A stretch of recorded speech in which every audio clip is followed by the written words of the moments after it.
One spring morning, in a quiet suburban neighborhood, there lived a woman named Linda. She was in her early 40s, working as a nurse at a local hospital. Life was not easy. She had to raise two young children while juggling long shifts. Yet deep in her heart, Linda always held on to one belief: God never abandons those who truly trust in Him. That morning, as Linda prepared to take her children to school, her old car suddenly refused to start. She checked her purse and realized she only had a few coins left, nowhere near enough for a taxi or a repair.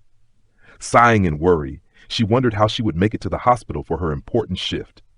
Just then, her new neighbor, a middle-aged man, passed by and noticed her struggle. With a kind smile, he offered to help. Within minutes, he managed to fix the car. Linda thanked him gratefully, and he simply replied, "Sometimes God puts us in the right place at the right time to help one another."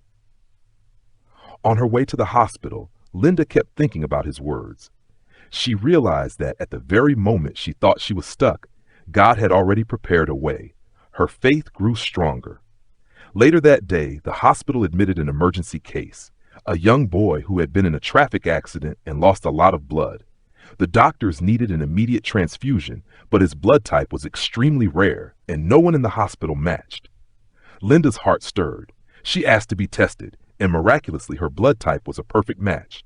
Without hesitation, she donated blood and helped save the boy's life. The surgery was a success. The child survived, and his family wept with gratitude. His mother clutched Linda's hands and said, "God sent you to save my son." At that moment, Linda remembered her broken-down car earlier that morning. If it hadn't stalled, she might have arrived earlier, missing the exact timing of this need. That evening, back at home, Linda knelt to pray. Tears fell, not from exhaustion, but from joy. She whispered, "Lord, you used me, an ordinary woman, as your instrument to save a life. Teach me always to trust and obey your plans." From that day on, Linda no longer saw life as a series of coincidences. She believed every delay, every setback, even the smallest inconvenience, could be part of God's greater design. Her story became a living testimony that God's power is not only shown in grand miracles, but also quietly at work in the smallest details of everyday life.